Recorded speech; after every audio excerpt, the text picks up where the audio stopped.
the getaway. The late afternoon sun dipped behind the mountains as Captain Sonia Knox parked her car in front of the old, isolated cottage. The air was cool, crisp, and laced with the scent of pine and damp earth. She inhaled deeply, feeling the tension ease from her shoulders. A few feet away, Elena leaned against the car, her arms crossed, looking at the small stone structure, with a mixture of relief and weariness. "You sure this is the place?" Elena asked, running a hand through her dark hair, still tied back in the neat style she never quite let go of since leaving the army. Sonia nodded, pulling the keys from her pocket. "It's perfect. No one around for miles. Just us, the trees, and the silence." Elena offered a tight smile. "Silence. Sounds good right now." The breakup had hit Elena hard, and Sonia knew this trip wasn't just about getting away from the noise of their lives. It was about escaping the heartbreak that still lingered in Elena's eyes. "Come on, let's get inside and relax. I'll chop some wood for the fireplace," Sonia said, nudging her with her elbow. "You just get settled." Inside the cottage, the air was musty but comfortable. Wooden beams crossed the ceiling, and a stone hearth dominated one wall. Elena dropped her bag in the corner and sighed, sitting heavily on the worn couch. "This is nice," she said, more to herself than to Sonia. Sonia grinned and headed out the back door, where a small axe leaned against a chopping block. She rolled up her sleeves and got to work, the rhythmic sound of the axe slicing through logs, filling the quiet forest. The physical exertion was meditative, her mind wandering back to her time in the army, then forward to the present, where she felt the weight of her friend's sadness more than her own stress. After several minutes, she spotted something strange among the pile of wood, a log, gnarled and twisted, unlike any she'd ever seen. It was vaguely humanoid, with what looked like knots forming the semblance of a face. The rough bark twisted around it like sinewy muscles, arms and legs, though it was small, maybe the size of a child. "What the hell?" she muttered, bending down to inspect it closer. It gave her a strange, almost eerie feeling. But then again, it was just a log, right? She shrugged and carried it back to the cottage with the rest of the wood, kicking the door open with her boot. "Hey, Elena," she called out with a grin. "I found you a new boyfriend."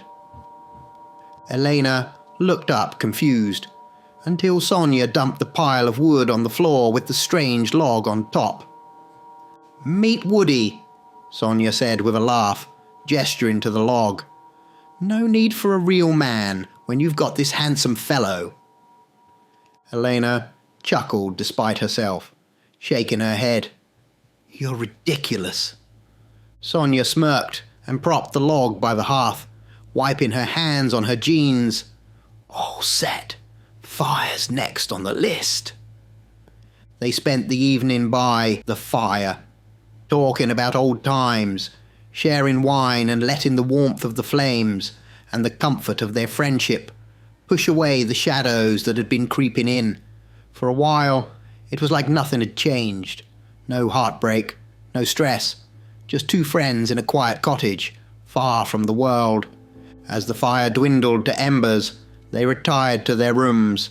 Elena fell asleep quickly, exhaustion overtaking her. Sonia, however, lay in bed, staring up at the ceiling. Something about that log still felt off, but it was just her imagination, she told herself, nothing more. With a sigh, she turned over, closing her eyes. Back in the living room, the fire's last ember glowed faintly, casting a weak, flickering light on the strange log propped up against the hearth. In the dim glow, the log shifted. The wood creaked softly, barely audible over the whisper of the wind outside. What had been still now bent, ever so slightly, as though stretching after a long sleep. Then it was still again. The morning sun broke, casting dappled light over the cottage, as Captain Sonia Knox and Elena sat on the porch with steaming cups of coffee. The air was fresh, a little chilly, but invigorating. "Do you ever think about Harris?" Sonia asked, looking out over the forest, her fingers drumming lightly on the side of her mug. Elena chuckled, raising an eyebrow. "CPT Harris." "Of course. I thought he was great. Real nice guy." Sonia laughed, shaking her head. "You thought he was nice? He was tough as nails on me. Constant drills, always pushing me harder than anyone else." "Really? Harris never gave me a hard time. Maybe he liked me better," Elena teased, flashing a grin. "Maybe he just knew you could handle it," Sonia replied with a smirk. "You were always the better shot. Deadly, really." "Too good, maybe," Elena muttered, her expression darkening for a moment before brightening again. "Anyway, enough about the past. You ready for that hike?" Sonia nodded. "Let's do it. We could use the exercise, and the view should be worth it." They gathered their gear and set off into the woods, the path winding through towering trees, the scent of pine and earth filling the air. As they trekked deeper into the forest, the silence was only broken by the occasional bird call and the crunch of leaves beneath their boots. "Feels good to get away from it all," Elena said, taking a deep breath.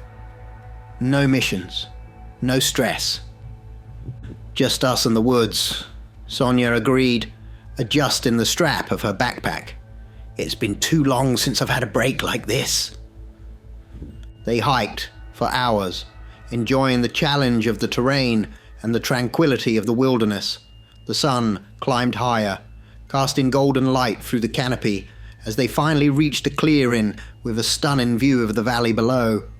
They sat on a rock, catching their breath, sipping water, and enjoying the peaceful silence. "Beautiful," Elena said softly. "Yeah," Sonia replied. "Just what we needed." Meanwhile, back at the cottage, the strange log sat by the window.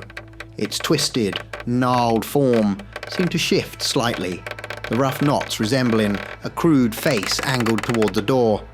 As the women hiked through the forest, the log adjusted itself ever so subtly, its knotted eyes focusing on the distant path through the trees. It watched.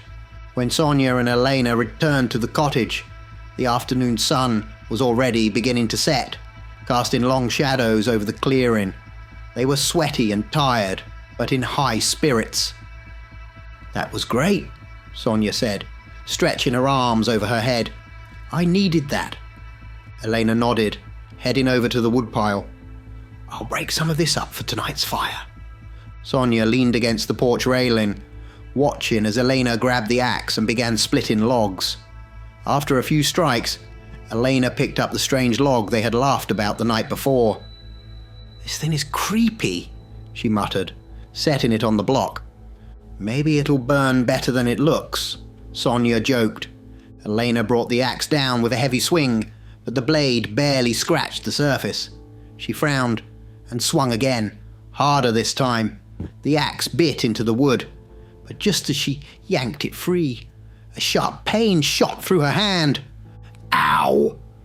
Elena hissed, dropping the axe and clutching her palm. Blood welled up from a deep cut across her hand. "Elena, you okay?" Sonia rushed over. Elena grimaced, holding up her hand as blood dripped down her wrist. "Yeah, I just nicked myself. Damn thing's tougher than it looks." Sonia glanced at the log, frowning as the blood seemed to disappear into the rough bark, the surface almost drinking it in. Did it just absorb your blood?" Elena shook her head, more focused on the injury. "Probably just soaked into the cracks.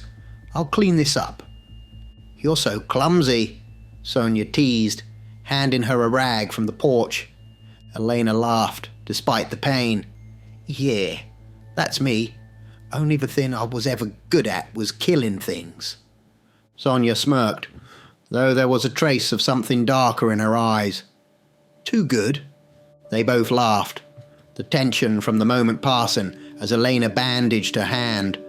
The rest of the evening passed in a comfortable haze, the fire crackling in the hearth as they shared stories, reminiscing about their days in service and enjoying a few glasses of wine. The hours slipped by, the warmth of the fire lulling them into a sense of calm. Eventually, they fell asleep, their exhaustion from the hike catching up with them. The cottage was quiet, the fire's embers glowing faintly in the darkness, but something had changed. The log, still propped by the hearth, seemed different. Its gnarled form had a new energy, a subtle vibrancy. The blood that Elena had spilled earlier had soaked deep into the wood, giving it a kind of life, a force that hadn't been there before. In the stillness of the night, the log moved. First, a slight twitch of what could have been a limb, then more, a creaking, cracking sound as its wooden form shifted. Slowly it dragged itself across the floor, its knotted arms and legs moving with more fluidity than before, as though the lifeblood had awakened something deep within. It crept toward the door, limbs scraping softly against the floor, then disappeared into the dark forest beyond. The cottage was quiet once again, but something ancient and dark had stirred.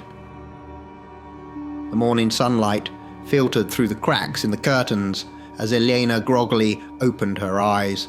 Her head pounded with the dull ache of a hangover, and the smell of lingering smoke from the last night's fire hung in the air. Sonia was already awake, sitting at the edge of her bed, lacing up her boots. Elena groaned, pulling herself up. "Oh, why did we drink so much?" Sonia chuckled. "Because we're idiots. That's why." As Elena rubbed her temples, Sonia glanced toward the hearth, her brow furrowed. "Hey, where's Woody?" Sonia asked, looking around. "Did we burn him last night?" Elena, her head still heavy, shrugged. "I dunno. Guess that's another boyfriend gone. Easy come, easy go." They both burst into laughter, the sound echoing through the small cottage. It felt good to laugh, to let the tension slip away, if only for a moment. The day passed uneventfully. They spent the afternoon in the quiet rhythm of the forest, taking walks, making lunch, and falling into comfortable conversation. The woods around them were still and peaceful, the quiet that they had come here for wrapping around them like a blanket. As dusk began to creep in, Elena found herself sitting on the porch, lost in thought. The orange and purple hues of the setting sun stretched across the horizon, and the breeze whispered through the trees. She let the serenity of the moment calm her mind, but then something shifted. Out of the corner of her eye, she saw movement. Elena's gaze snapped up to the tree line, her heart suddenly pounding in her chest. There, blending into the shadows of the branches, was a dark shape. It didn't move like an animal. It didn't belong in the trees. It was something else, something sinister. Her pulse quickened. "Sonia!" she called out, her voice shaky. Sonia appeared at the door within seconds, her sharp eyes scanning the trees. "What is it?" Elena pointed, but the shape was gone. The treetops swayed gently in the breeze, but nothing more. "I swear," Elena said, her voice quiet now. "I saw something. It was right there in the trees, looking back at me." Sonia glanced between Elena and the forest, her expression serious. "I've known you long enough, and we've been through way too much to think this is just a hallucination. If you saw something, it was there." Elena frowned, still shaken. "But it's gone now." "Wait here," Sonia said, her voice steady. She walked over to the car, her boots crunching on the gravel. Elena watched, still uneasy, as Sonia opened the trunk and pulled out a large black bag. She slung it over her shoulder and carried it back to the porch, dropping it at Elena's feet with a heavy thud. Elena looked down at the bag, then back at Sonia.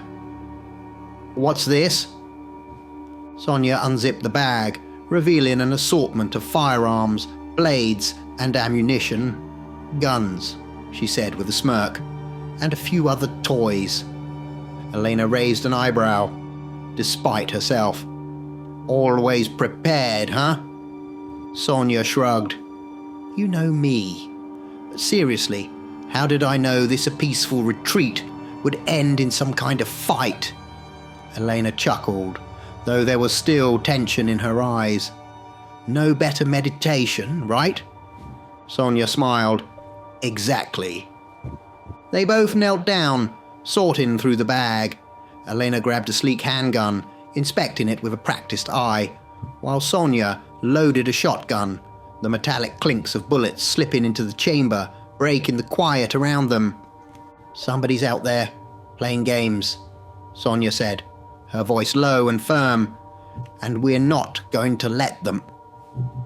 Elena looked out at the trees again, her mind racing. The feeling of being watched still clung to her, like invisible eyes just beyond the edge of her vision. We're going on a hunt, Sonia added, her tone resolute. Elena nodded, a cold determination settling in. She strapped a knife to her belt and picked up the gun, feeling the weight of it in her hands. Whatever was out there, whatever had stirred in the woods, it wasn't going to catch them off guard. Together, they stepped off the porch, their eyes scanning the darkening forest. The stillness that had been so comforting before now felt ominous, as though the woods were holding their breath, waiting for something. They didn't know what they were up against, but they weren't about to wait and find out.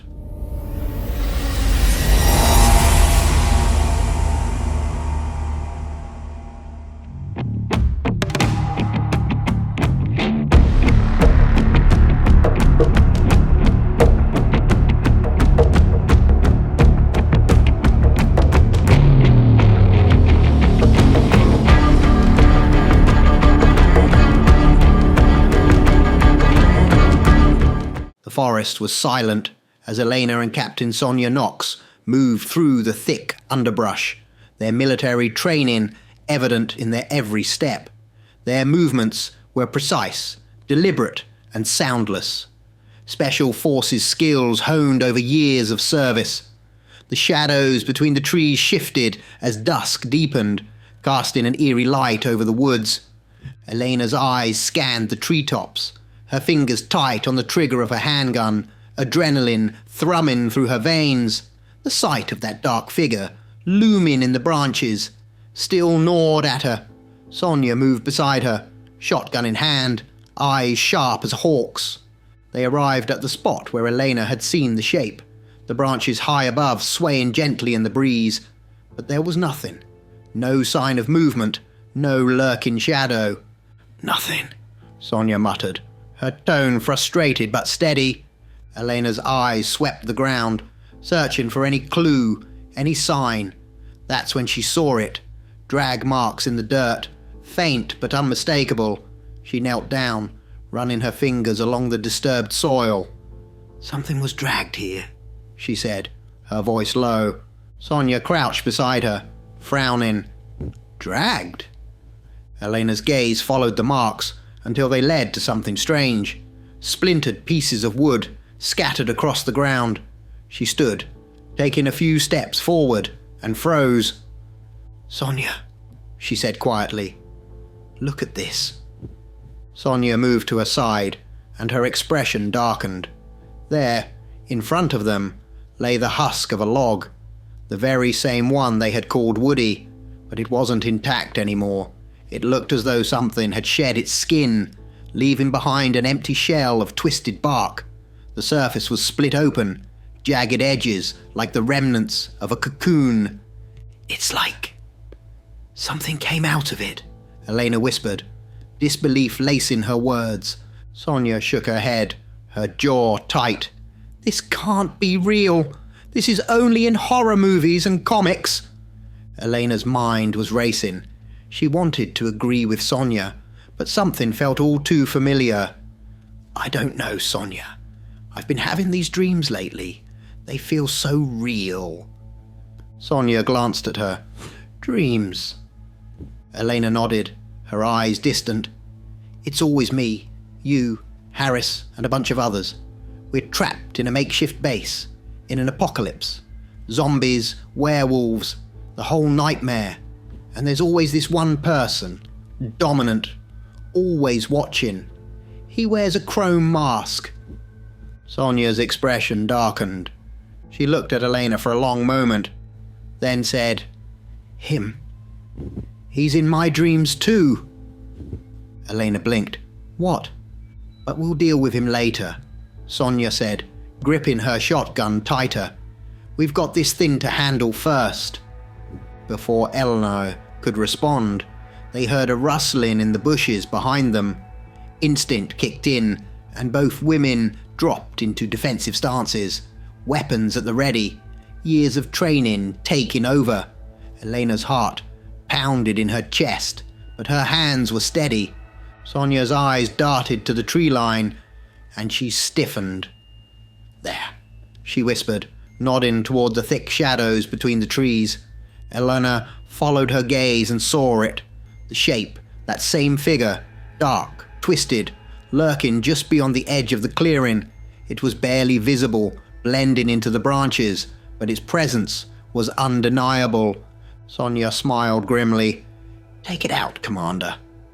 Elena didn't hesitate. She raised her handgun and fired. Her aim was perfect, each bullet striking the target with precision honed from years of combat. The forest echoed with the crack of gunfire, the smell of gunpowder filling the air. But the figure didn't fall. It moved, quickly, fluidly, disappearing deeper into the trees as though the bullets hadn't even touched it. Elena lowered her weapon, her breath coming faster. She looked at Sonia, worry flashing in her eyes. "That thing should have gone down." Sonia shook her head, her face grim. "We're gonna need a bigger gun." Elena looked at the bag they'd brought with them. "What else did you bring?" Sonia sighed. "Just the basics, but I've called in a favor." Elena raised an eyebrow. "How long until they get here?" Sonia checked her watch, then looked back at Elena with a smirk. "Soon." They stood in silence for a moment, their eyes on the tree line, the feeling of being hunted settling over them like a heavy fog. Whatever they were facing, it was unlike anything they'd ever trained for, and the night was only beginning. The forest had turned from a place of serene isolation into a labyrinth of shadow and fear. The fading light of day was now completely gone, replaced by the suffocating darkness of night. Elena and Sonia moved silently, their breathing steady, but the tension between them was palpable. The thing that had been in the trees was no longer just a distant shape. It was something far more terrifying, and it was hunting them. A sharp snap echoed through the trees, followed by a low growl that sent a shiver down Elena's spine. "It's close," Sonia whispered, her voice barely audible. Elena's grip tightened on her weapon, her eyes scanning the dense woods. Every branch seemed to conceal a threat, every shadow a pair of watching eyes. Then it came. The creature lunged from the darkness, a blur of blackened limbs and twisted, grotesque features. It moved with an unnatural speed, too fast for something so large, and yet there it was, charging toward them. Elena fired a quick burst, bullets flying from her gun and ripping through the air. Sonia followed with a shotgun blast, the echo thunderous in the night. But it didn't stop.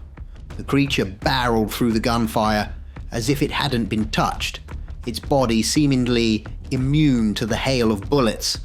Elena's heart raced, her mind screaming that this was impossible. She fired again, the gun kicking in her hands, but nothing seemed to slow it down. "Run!" Sonia shouted, her voice cutting through the chaos. They bolted, tearing through the underbrush as fast as their legs could carry them.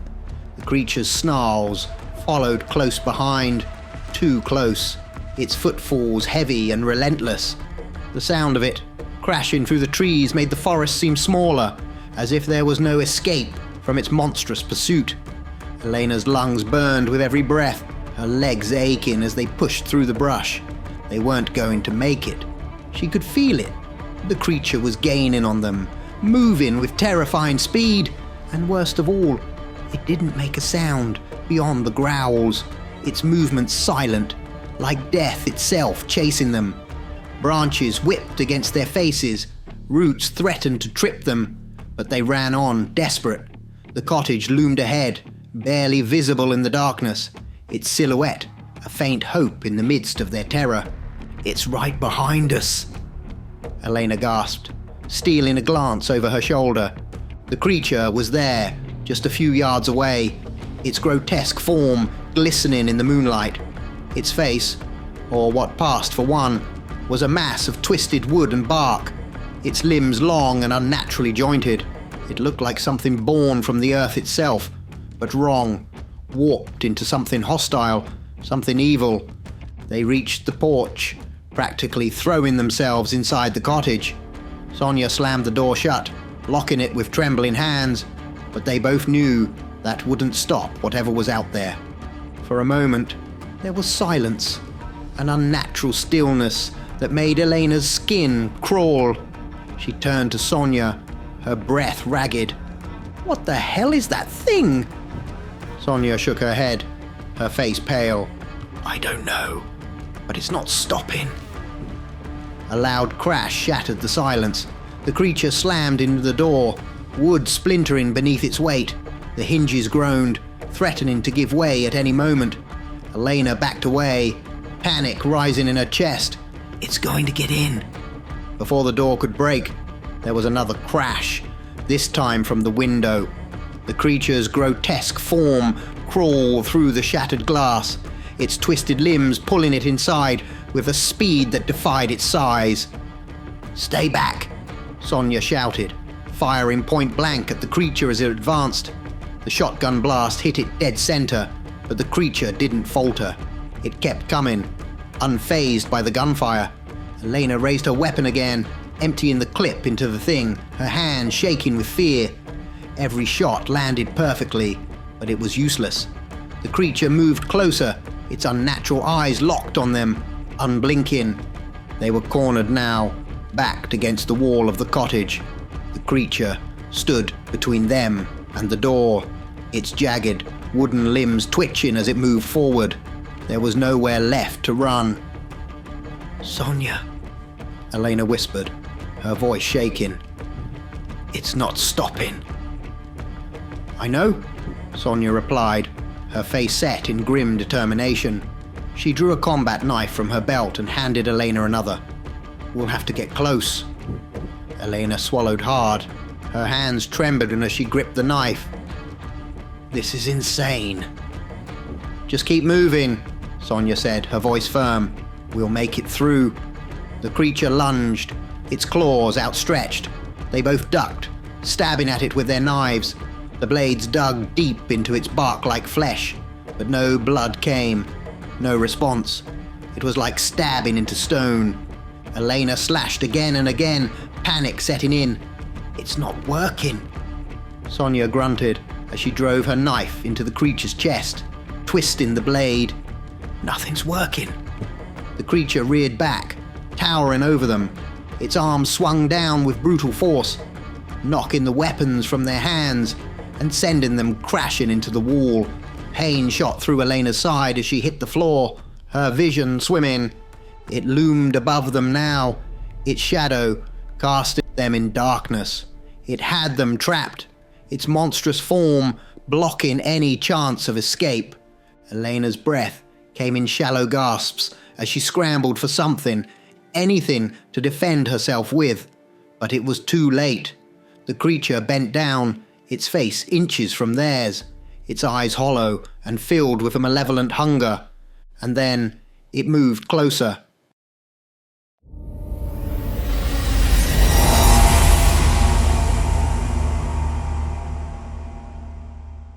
"Get out of there!"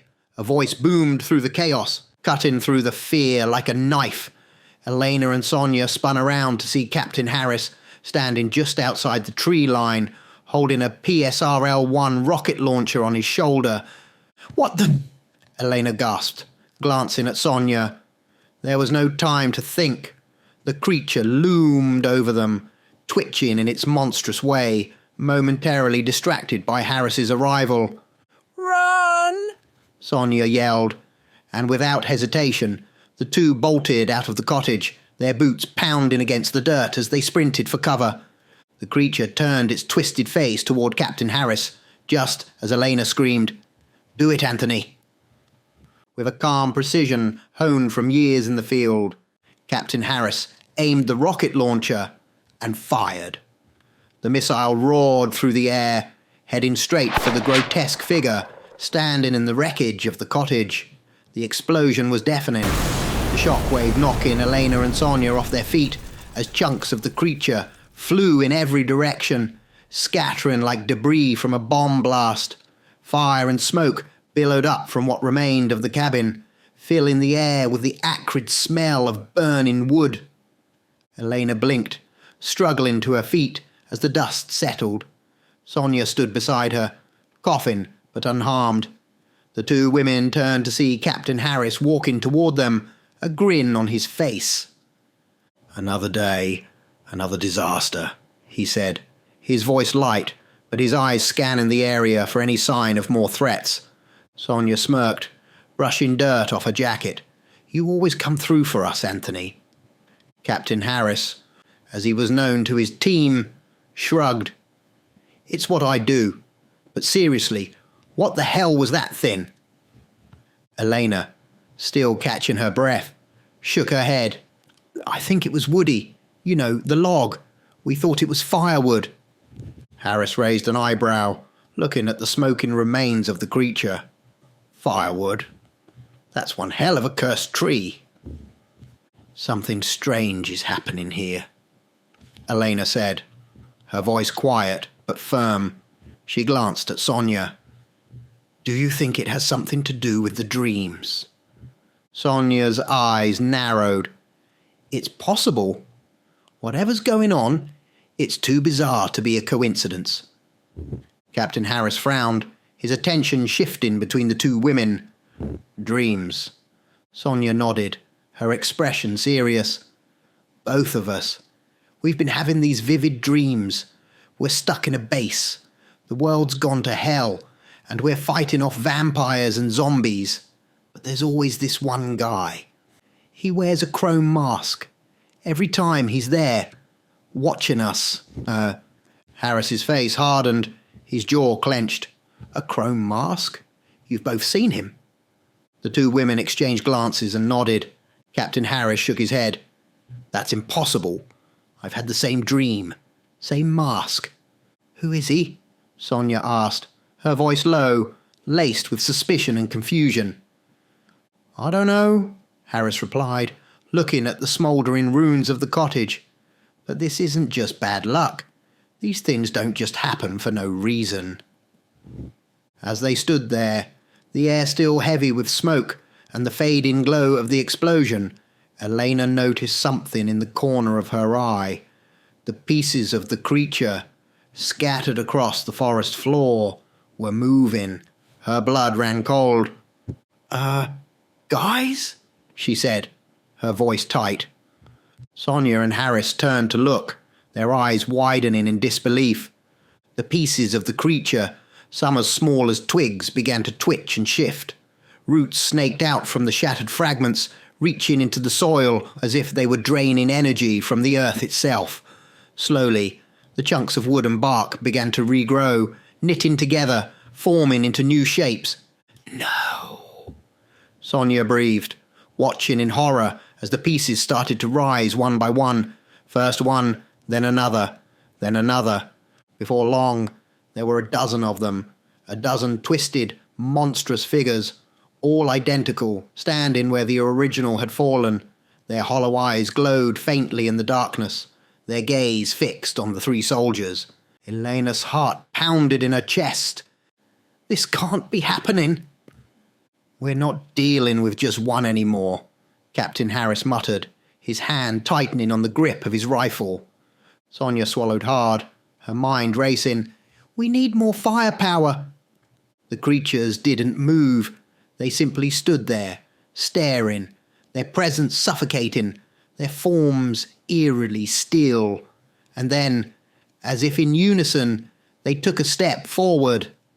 "We've got to fall back," Elena whispered, but her voice wavered with the fear of knowing that retreat might not be enough this time.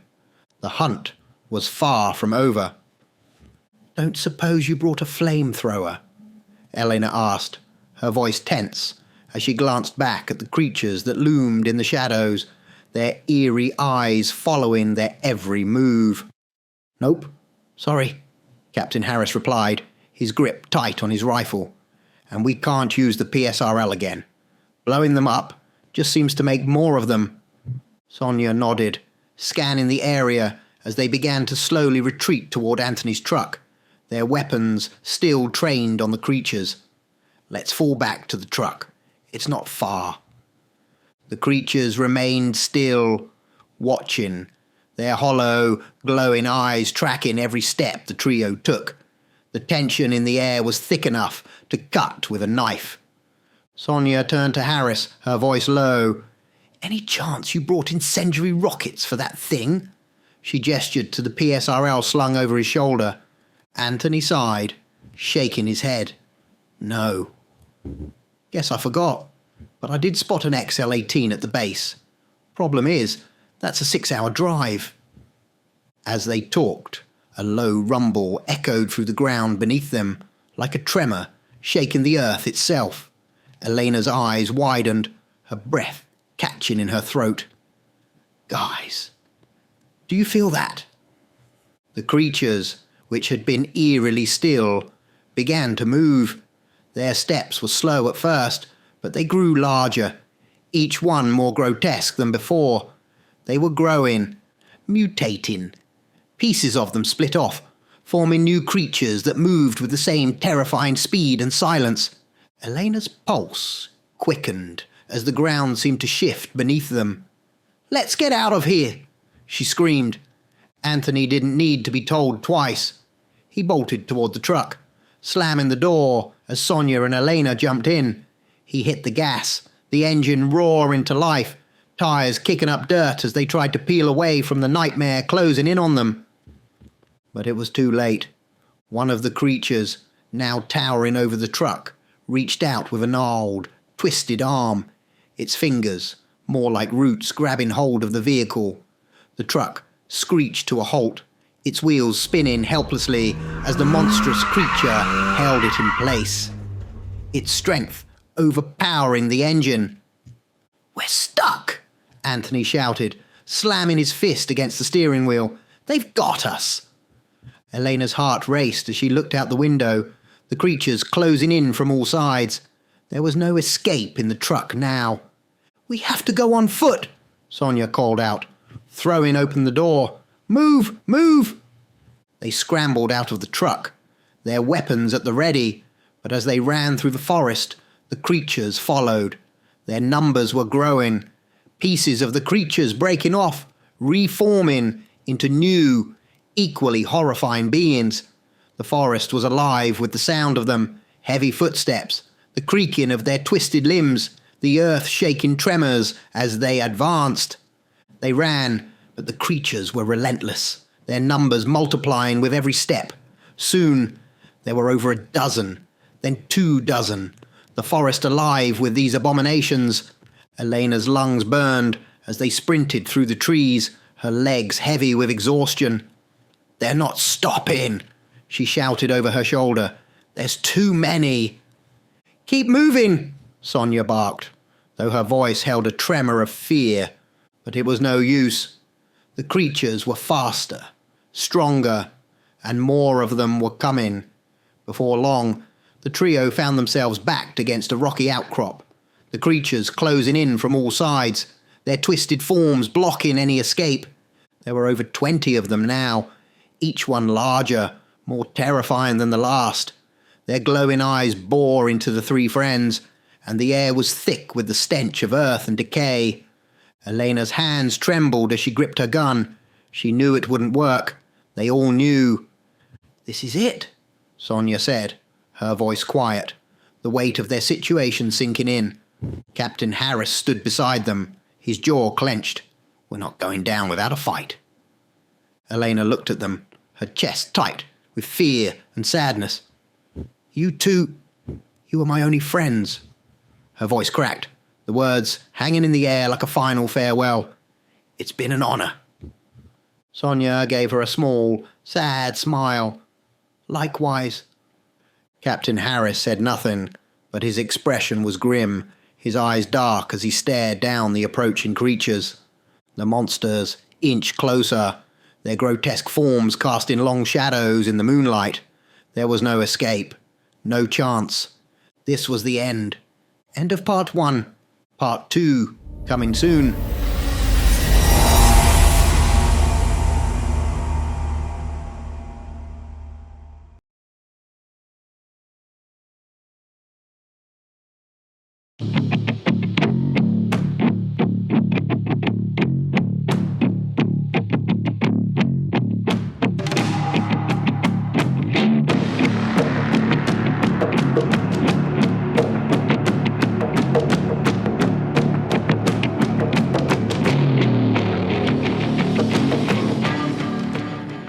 Howl of salvation. The air around them was thick with tension. Every breath the 3 soldiers took felt like it could be their last. Elena, Captain Knox and Captain Harris stood frozen, their backs against the rocky outcrop, staring into the glowing eyes of the creatures that surrounded them. They were outnumbered, overpowered, and every possible escape route was blocked. The creatures moved in closer, their twisted wooden forms creaking and groaning as they extended their gnarled limbs toward the soldiers. The fear in Elena's heart was palpable, and she could feel Sonia and Harris tense beside her. This was it, their last stand. Then suddenly, a piercing howl cut through the night air, freezing both the soldiers and the creatures in place. The ground trembled beneath them, and from the darkness of the forest, 2 massive figures emerged, their glowing yellow eyes cut through the shadows, and their hulking forms seemed to blur as they charged toward the creatures. The first, larger of the 2, was a terrifying male werewolf, standing easily over 7 feet tall, its black fur matted and gleaming in the dim light. His muscular frame rippled with power, each step thudding against the ground like thunder. His claws, long and razor-sharp, gleamed in the moonlight as he snarled, baring his fangs. Beside him, the smaller figure was a female werewolf, her silver-grey fur sleek and shimmering. Though smaller than her companion, her presence was no less fearsome, her glowing eyes filled with a deadly focus. The male werewolf didn't hesitate. With a savage roar, he leapt into the fray, his claws cutting through the twisted creatures like a knife through butter. He moved with an animalistic grace, his strength unmatched by anything the soldiers had ever seen. The creatures stood no chance as the werewolf ripped through their ranks, sending splinters of wood and bark flying in all directions. His claws dug deep into their wooden forms, tearing them apart with sheer brute force. Meanwhile, the female werewolf turned towards the 3 soldiers, her yellow eyes locked onto them, and with a guttural growl, she began to shift. Her fur rippled and her bones cracked as her body twisted and contorted. The transformation was brutal and agonizing, her wolf-like form shrinking down until, after a few painful seconds, a woman stood before them, panting. The woman, now fully human, smiled through the pain. "Hey," she said, her voice surprisingly casual when given the chaos around them. "Hey, I'm Elara. Let Lucas slow those things down while I get you out of here." Elena, Sonia, and Harris stared at her, wide-eyed, then at each other. "The dream," Sonia whispered, disbelief colouring her tone. Elara didn't seem to notice their shock. She turned to check on Lucas, who was still tearing through the creatures, his claws slicing through them with ease. But even with his ferocity, the strange being seemed unaffected by his attacks. While his claws could tear chunks from their wooden bodies, it wasn't enough. The creatures simply reformed. their gnarled shapes repairing themselves as they continued to close in on him. They couldn't match Lucas's speed and strength, but wood and bark didn't bleed. They didn't weaken. Elena finally found her voice. "Who? What are you?" Elara, still catching her breath from the transformation, shot her a glance. "I'll explain later. Right now we need to move. If we stay, we're all dead." The three soldiers hesitated for only a moment, but the sight of Lucas continuing to battle the creatures pushed them into action. They knew Elara was their only chance. Nodding, they followed her lead, sprinting through the dense forest as Lucas stayed behind, keeping the creatures at bay. The forest blurred around them, the sound of Lucas's roars and the creatures' relentless groans fading into the background as they ran. Elena's heart pounded in her chest, her mind still struggling to process what she had just seen. Werewolves. Real, living werewolves. And they were fighting on their side. "Lucas!" Elara suddenly shouted over her shoulder, her voice sharp and commanding. "Time to go." From somewhere behind them, there was a final, thunderous roar, followed by the sound of something heavy crashing through the underbrush. In an instant, Lucas was beside them, his massive wolf form leaping over fallen logs and rocks with effortless grace. He snarled as he glanced back at the creatures, which were still advancing, their wooden bodies bearing deep claw marks, but no real damage. "We're not safe yet," Elara said, her voice breathless but firm. "Those things won't stop, but Lucas bought us time." The three soldiers looked back in horror as the creatures regrouped. Though battered and torn, they were relentless, their eyes still locked on their prey. Elena's mind raced. How could they defeat something that didn't bleed, didn't break? And more importantly, what were these creatures, and why were they here? As they reached the clearing, the fear in their hearts only grew. There were no answers, only more questions. But for now, survival was the only thing that mattered. The group finally came to a stop after what felt like hours of running. Their breaths came in ragged gasps as they settled in a small clearing deep within the forest. The night was eerily quiet, save for the occasional rustling of leaves in the wind. Lucas, still in his hulking werewolf form, stood guard a few yards away, his glowing eyes scanning the tree line, muscles tense, ready for another fight. Sonia sat down on a fallen log, wiping sweat from her brow, and glanced over at Elara. "So, what's your story?" she asked, breaking the silence that had settled over the group. Elara leaned against a tree, catching her breath. Her silver hair fell loosely around her shoulders, still slightly dishevelled from her recent transformation. She shrugged. "We got a message from the man. We were the closest ones, and we've been tracking these disturbances for weeks." "Who's the man?" Anthony asked, crossing his arms. Elara sighed, her gaze distant for a moment before she spoke. "Winter. He's busy with another dimensional being, something far worse than what we're dealing with. He asked us to handle this." "Winter," Elena repeated, her mind racing. "So it's all real? Werewolves, vampires. The guy with the chrome mask." Elara gave a small apologetic smile. "It is. And your chrome mask guy? That's Winter. He's the one who saved all of us. Saved this world from something terrible." Sonia, her brow furrowed, exchanged a glance with Elena. "We've seen him in our dreams," she said, her voice soft. "Every night. We're trapped, fighting in an apocalypse, and he's always there." Elara nodded. "You're seeing what could have come to pass if Winter hadn't intervened. Those dreams, they're glimpses of the darkest timeline, one where everything fell apart, but you're still connected to him, probably because of what's happening now." Anthony shifted uncomfortably, leaning forward.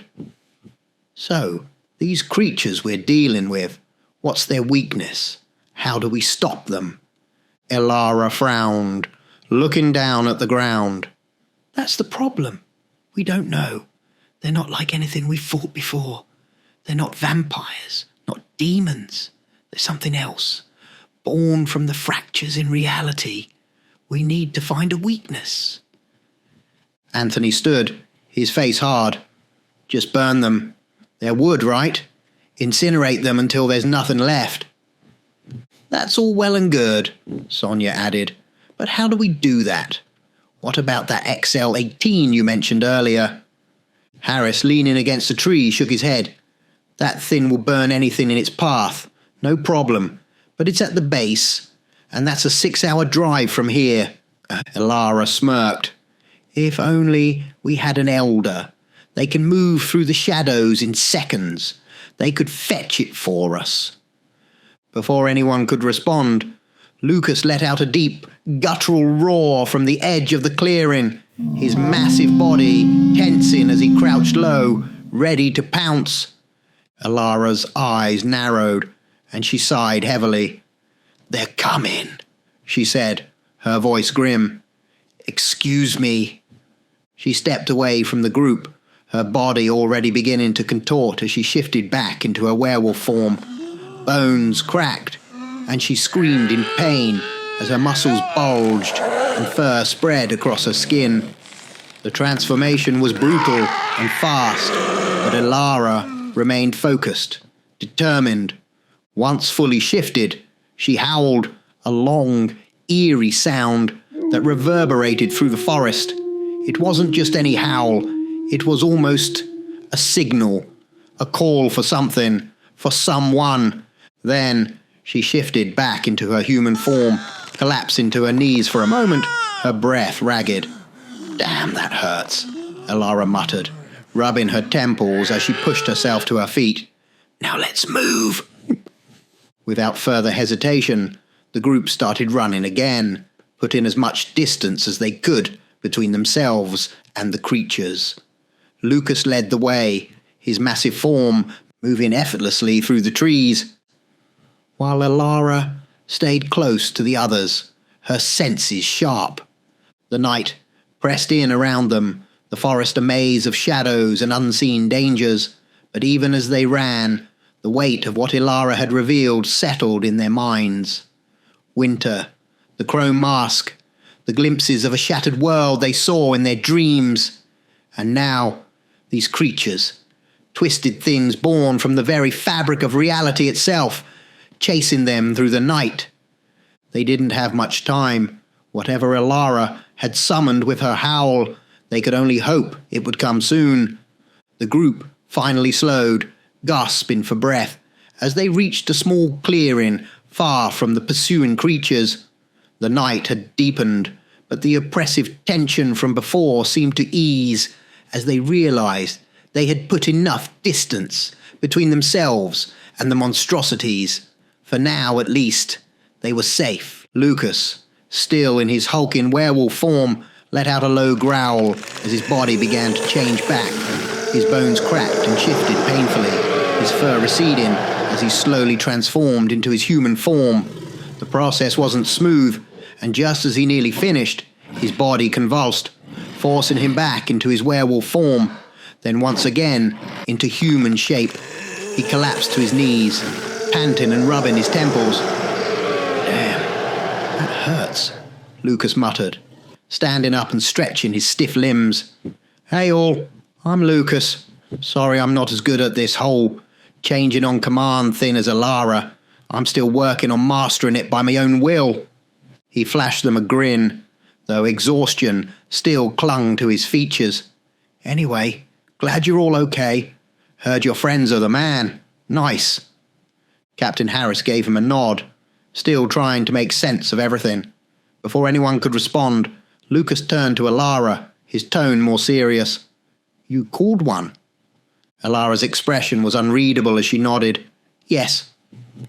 "Think they'll come?" Lucas asked, his voice carrying a hint of uncertainty. Elara hesitated for a moment before replying, "Not sure this time." Elena, her curiosity piqued, stepped forward. Who did you call?" "I called for an elder," Elara said, noticing the confusion on the soldiers' faces. She sighed and elaborated. "A vampire elder. They can retrieve this weapon of yours, the XL-18, in seconds. If they come, that is." Sonia raised an eyebrow, still catching her breath. "And why wouldn't they?" Elara gave a small, bitter smile. "Some of them don't really like us. You see, werewolves and vampires don't exactly have the friendliest history." Captain Knox, Elena and Harris exchanged uneasy glances. They had seen their share of combat, but this was a different kind of battle. Werewolves, vampires, creatures of twisted wood. This was beyond anything they had been trained for. Harris shook his head, still trying to process it all. "This is insane. I'm used to fighting humans, not—" "Whatever the hell these things are."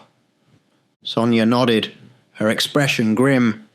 "It's a lot to take in, but we faced worse odds. I don't care what these things are. We'll fight."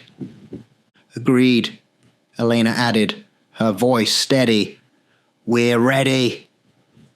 The three soldiers stood resolute, prepared for whatever came next. Shift to a dark place.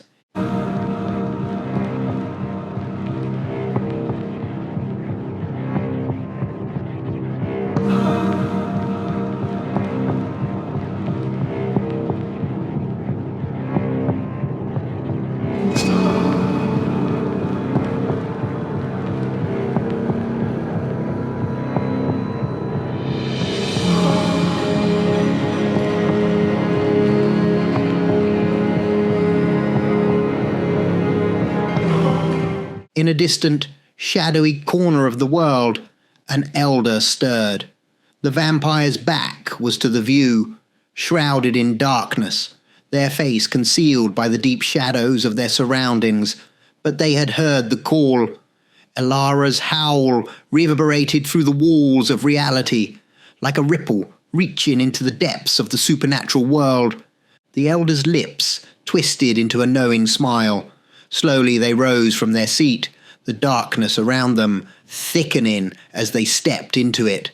Their form faded into the shadows, shifting through the inky blackness like a wraith. Back with Lucas, Elara, and the soldiers.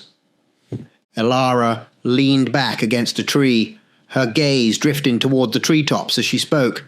"So, tell me what you know about those things. How they came to be."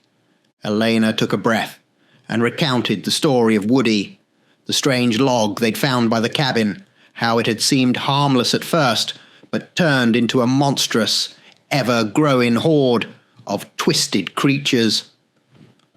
Elara frowned as she listened. Something's behind this. Things like that don't just sprout out of nowhere. There's a force at play. Lucas stood alert, his sharp eyes scanning the trees. His voice broke the uneasy silence. "Okay, I think they found us." The tension spiked as Lucas turned to the group. "Ladies, it's time." With a grunt, Lucas dropped to his knees, his body rippling with muscle as he transformed once more into his massive werewolf form. The process was quicker this time, the pain evident but controlled. His claws dug into the earth, his eyes glowing with primal energy. Sonia turned to Elara, raising an eyebrow. "Is he your man?" Elara smiled softly, her eyes fond as she glanced at Lucas. "Yes, we've been through so much together." With that, Elara's body contorted once again as she shifted into her wolf form, a powerful, sleek figure of silver fur. They both let out a deep, guttural growl, their focus now entirely on the approaching creatures. With a savage roar, Lucas lunged forward, claws flashing as he tore into the advancing monsters. Elara followed closely, her movements quick and precise, their teamwork seamless. But the creatures, now numbering in the dozens, poured forward relentlessly, their wooden forms regenerating as fast as Lucas and Elara could tear them apart. The forest became a battleground, filled with the sounds of growls, claws ripping through wood, and the creature's eerie groans. Just as the battle raged on, a figure emerged from the shadows, stepping into the clearing with a slow, deliberate grace. The soldiers froze, their instincts screaming at them that this new presence was not a friend. "I know you," a voice echoed through the clearing. The tone was female, silky smooth and laced with a cold, dark malice. The figure stood at the edge of the chaos, watching Lucas and Elara fight the creatures. A sinister smile curled on her lips. "Not so tough now, are we, you mangy mutts?" Elena, Sonia and Harris turned, instantly recognizing what this new figure was, an elder vampire. Her presence was oppressive, like the very air around her had darkened, filled with an unnatural chill. Unlike Lucas and Elara, this creature didn't radiate the same sense of loyalty or protection. She felt like death itself, her power ancient and overwhelming. "So," the elder vampire purred, her gaze shifting to the soldiers. "How can I help you?" Her smile widened, but there was no warmth in it, only danger. The elder vampire stood before the group, her sharp eyes gleaming with a cold, calculating smile. "Well," she said, her voice silky smooth. Captain Harris, still unsettled by her presence, but focused on the mission, cleared his throat. "There's a weapon we need. It's back at the base, but it's a 6-hour drive just to get there. We can't fight these things without it." The elder's smile widened, a glint of amusement in her eyes. "A weapon, you say? And here I thought you'd need something a bit more creative." She stepped closer to Harris, her presence suffocating. "Give me the details, my dear." Harris hesitated, then quickly gave her the specifics of the XL-18 flamethrower. "Consider it done," the vampire purred. Then, without another word, she dissolved into the shadows, vanishing before their eyes. The sudden silence was jarring, and the tension among the group lifted just slightly. Elena let out a breath she didn't realize she'd been holding. That was strange. I wasn't sure if she was about to eat us or actually help.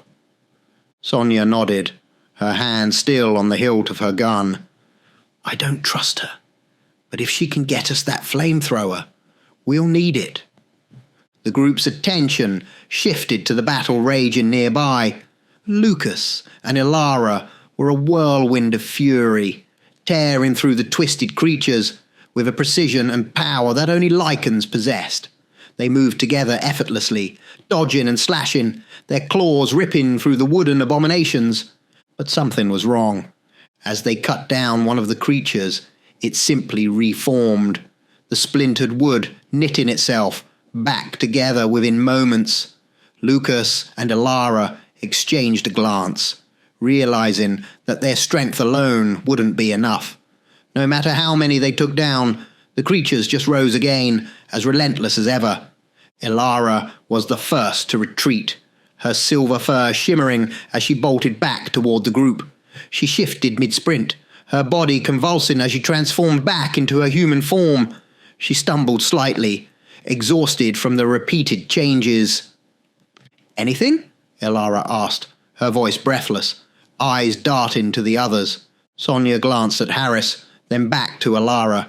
"Yeah, some vampire woman showed up. Scared the hell out of me." Elara's eyes widened in recognition. "Oh, crap. Seranna." "Who's Seranna?" Elena asked, tension thick in her voice. Elara frowned. "She's one of the worst. Powerful. Extremely cunning. We've had our run-ins with her before, but we're all supposed to be working together now. Still, if she's involved, we need to be careful." A voice suddenly cut through the tension. "You missed me, darling." Seranna stepped out from the shadows, her elegant form materializing with unnatural grace. She held the XL-18 flamethrower casually in one hand, as if the heavy weapon were a mere trinket. Her dark eyes glinted with amusement as she handed the weapon to Harris. "Boys and their toys," she teased, her smile curling wickedly. "Maybe when this is all over, we can play for a while, Captain." Her eyes lingered on him, and her lips curled into a smile that dripped with dangerous allure. Harris shifted uncomfortably, but took the flamethrower from her without hesitation, strapping it to his back. "Seranna," Elara said, her voice tense. "It's been a while." Seranna turned her attention to Elara, her expression unreadable. For a long moment, the two women locked eyes, tension crackling between them like an unspoken history. But the vampire said nothing in return. She shifted her gaze back to Harris. Her interest in Elara seemingly vanished. "Well," Seranna purred, "if I'm no longer needed, I'll take my leave. These things make me uncomfortable." Her gaze flicked toward Lucas, still in his werewolf form, with a mix of disdain and amusement. "Not so tough now, are we?" Without waiting for a response, Seranna's form dissolved back into the shadows, her presence vanishing as swiftly as it had come. "Good riddance," Elara muttered under her breath, her eyes watching the shadows carefully. Captain Harris, finally ready for the fight ahead, strapped the XL-18 flamethrower onto his back with a satisfied grin. "Now we're talking," he said, his fingers running over the weapon's controls. The deadly instrument of firepower hummed in his hands, ready to unleash destruction. Sonia smirked. "Let's burn them to ash." The three soldiers exchanged looks, their resolve hardening. Elara and Lucas prepared themselves, now fully understanding the stakes. The creatures that had been nearly unstoppable moments ago were now about to face a fire they couldn't recover from. The battle wasn't over. It was just beginning. Harris gripped the XL-18 flamethrower tightly, his eyes locked on the advancing creatures. Sonia and Elena stood by his side, their weapons ready, but it was clear that this time the real power lay in the flamethrower strapped to Harris's back. The XL-18 was designed for heavy-duty work, originally meant for clearing thick foliage and overgrown landscapes, but tonight it was going to be put to a much darker use. "Ready?" Harris asked, glancing at Sonia and Elena, his face set in determination. "Let's light them up," Sonia replied, her voice steady as she readied her own weapon. Harris triggered the XL-18, and with a thunderous roar, a jet of bright orange fire erupted from the nozzle, engulfing the nearest creature in an instant. The flames consumed it whole, reducing its twisted wooden form to ash in seconds. There was no chance for it to regenerate this time. The fire burned too hot, too fast. The creature's eerie glowing eyes flickered and died as its body disintegrated into nothing. Harris swung the flamethrower around, the stream of fire sweeping across the forest floor. More creatures came forward, their grotesque forms stumbling through the trees, but they didn't stand a chance. One by one they were incinerated, their limbs igniting like dry kindling, the flames crackling and snapping in the night air.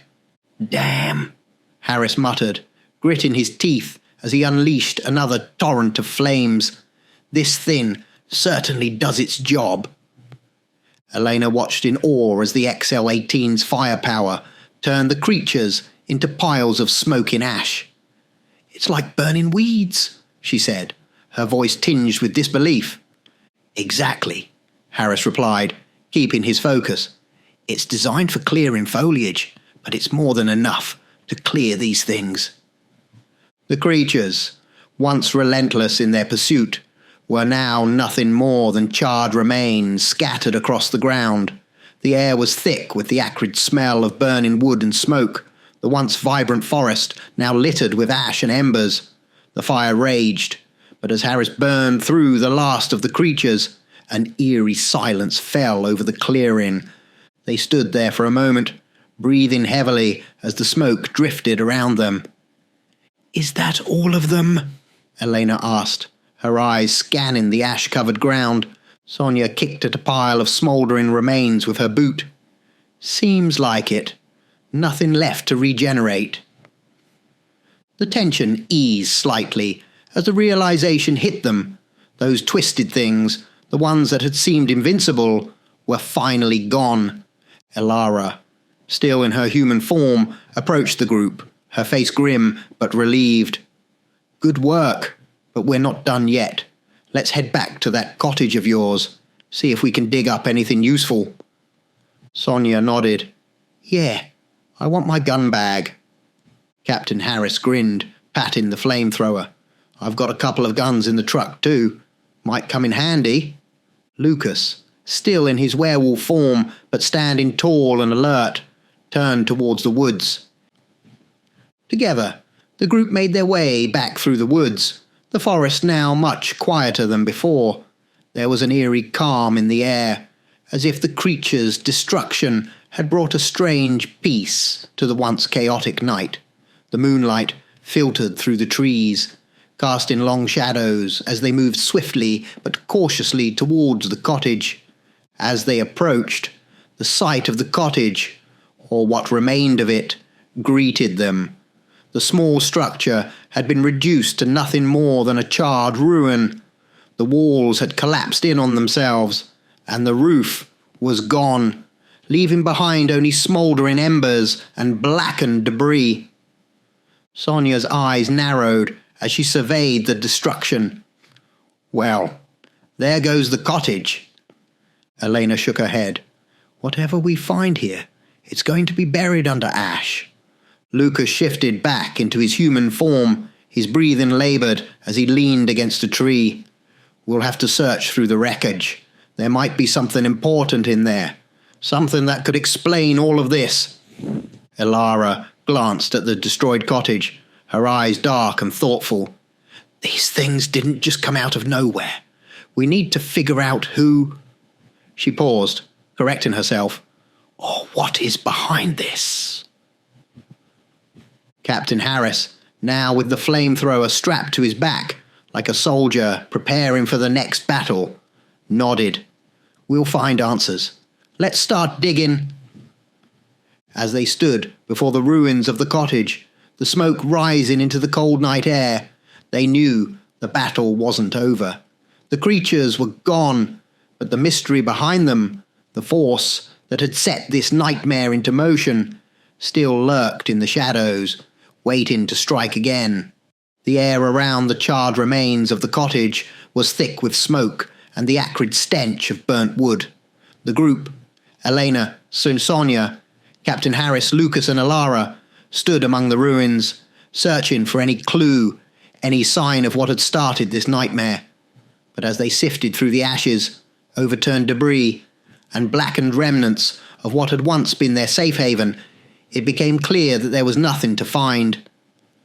Nothing, Sonia muttered, frustration lacing her voice as she kicked at a piece of burnt furniture. How does something like this happen? And why here? Elena frowned, brushing soot from her hands. It doesn't make sense. There's got to be a reason behind all of this. Someone or something is pulling the strings. Captain Harris scanned the ruins, his mind racing. This kind of power, these creatures, it's beyond anything we've faced.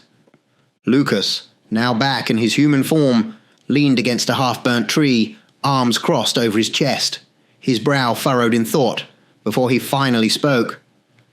We can't call Winter in. If we do, he'll think we're useless.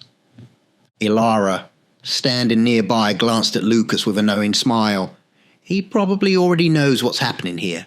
If it was truly beyond us, Winter would have come himself, or at least sent one of the big guys. Lucas smirked. Fair point. Elara's eyes narrowed as a thought crossed her mind. Let me try something.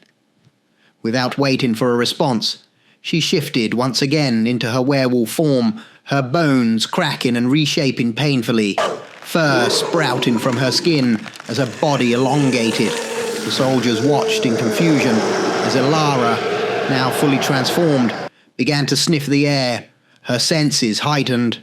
For a long moment, the only sounds were the crackling of the dying embers from the burnt cottage.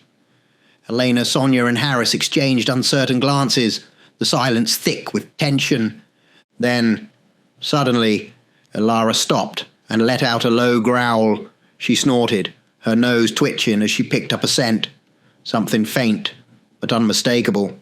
Her head snapped toward Lucas, and he grinned as if they had shared a silent communication. "We've got something," Lucas said, his voice filled with purpose. He turned to the others, his expression serious. "We're going to need you three to stay here and hold point. Me and Elara are going to check this out. Whatever it is, it's supernatural. We'll move faster without you, and you'll be safer here." Elena opened her mouth to protest, but Lucas cut her off. "If anything happens, fire a couple of rounds into the air. We'll hear it." Reluctantly, the soldiers nodded. Lucas and Elara's expertise in the supernatural realm was clear, and they had to trust them. With that, Lucas gave a final nod before he shifted back into his werewolf form, the transformation as painful as ever. He let out a low growl, and Elara, already in her werewolf state, growled in response. Together, the two Lycans sprinted off into the woods, their powerful legs carrying them effortlessly through the thick underbrush. The soldiers watched as the pair disappeared into the shadows of the forest, their speed inhuman, their forms quickly vanishing into the darkness, deep in the woods. Lucas and Elara ran side by side, their movements synchronized, their senses heightened as they sped through the forest. The trees blurred around them, the wind whipping through their fur as they moved with supernatural grace and speed. Their powerful muscles propelled them over fallen logs, through dense thickets, and across rocky terrain, their noses guiding them towards something unnatural. After what felt like miles, they finally slowed, their glowing eyes catching sight of a strange structure hidden deep within the woods. An old church, crumbling and forgotten, stood in the middle of nowhere. Its stone walls were covered in moss, and vines twisted around the decaying architecture like fingers gripping the building, refusing to let go. The windows were shattered, and the once grand steeple was cracked and leaning. It looked as though it hadn't been touched by human hands in centuries. Elara growled softly, her sharp eyes scanning the area. Together, they approached the ancient structure, their senses on high alert as the darkness seemed to thicken around them. Something was waiting for them inside, something ancient and dangerous. Lucas and Elara entered the decaying church with silent caution, their eyes scanning the darkened corners of the ancient structure. As soon as they stepped through the door, a wave of overwhelming pain surged through their bodies. They fell to their knees, writhing in agony as their bones cracked and twisted. Both Lycans were forced to revert to their human forms, their powerful werewolf strength vanishing in an instant. Lucas lay on the cold stone floor, gasping for breath, his body trembling from the pain. "Something forced me back," he whispered, his voice strained. Elara groaned beside him, her face twisted in pain. A dark, eerie laugh echoed through the hollow church, cutting through the air like a knife. It was a sound both Lucas and Elara recognized immediately. "I know that laugh," Lucas said, his voice filled with dread. Elara's eyes widened in disbelief as she struggled to sit up. "It can't be back at the cottage." Hours passed as Elena, Sonia and Captain Harris waited for word from Lucas and Elara. The once bustling forest had fallen into a strange silence, and the three friends couldn't shake the feeling that something had gone wrong. Sonia leaned against a tree, her arms crossed, her face thoughtful. "We keep hearing about this winter guy, but who is he? Really?" Elena nodded, her brow furrowed in thought. "In the dreams, he's the most dominant of all things. Even though he's just human, he's in control. He's always there, and there's something about him, like he sees every possible outcome, like he's 10 steps ahead of everything. Captain Harris chimed in, his voice steady. I've always said the human mind is the most powerful weapon of all things. It can put rockets into space, create things like the internet and computers. Hell, the mind can shape the entire world. All we need is one mind that's evolved beyond its years, and it would truly be the most powerful thing. Sonia looked intrigued. So, you think Winter is just smarter than everyone? More than that, Harris replied. He's beyond us. If you have a mind that can outthink every move a vampire or werewolf makes, you don't need strength or fangs to win. The power of thought is unmatched. They continued to speculate, talking in circles, trying to unravel the mystery of Winter. As the day passed into night, the forest remained quiet, and there was still no sign of Lucas or Elara. Anxiety gnawed at them, each passing hour feeding into the tension. Eventually, they took turns keeping watch. When it was Elena's turn to rest, she drifted off, but her sleep was anything but peaceful. Suddenly, she bolted upright, her eyes wide with shock. "He spoke to me," she whispered, her voice urgent. Sonia and Harris rushed over, concern etched on their faces. "Who?" Sonia asked.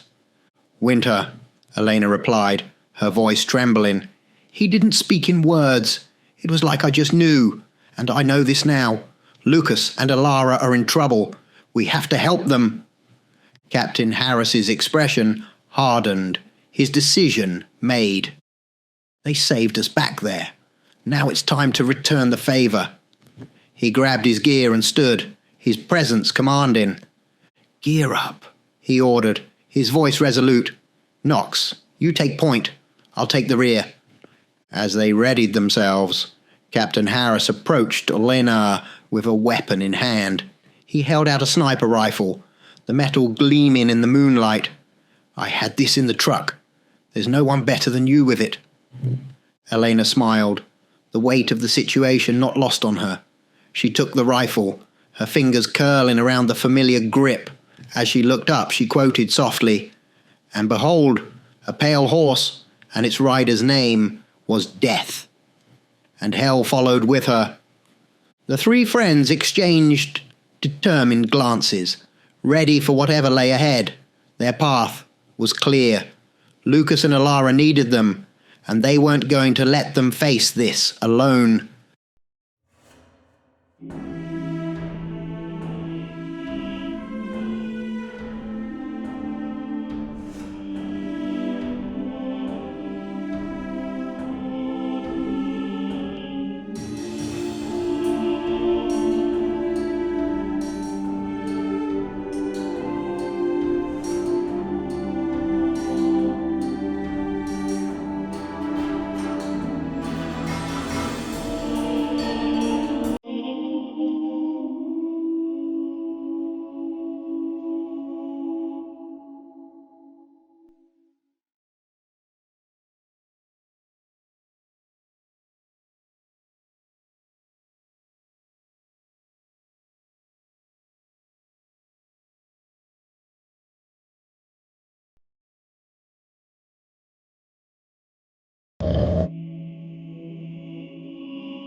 Lucas and Elara lay helpless on the cold stone floor of the crumbling church, their bodies drained of energy, unable to transform or fight back.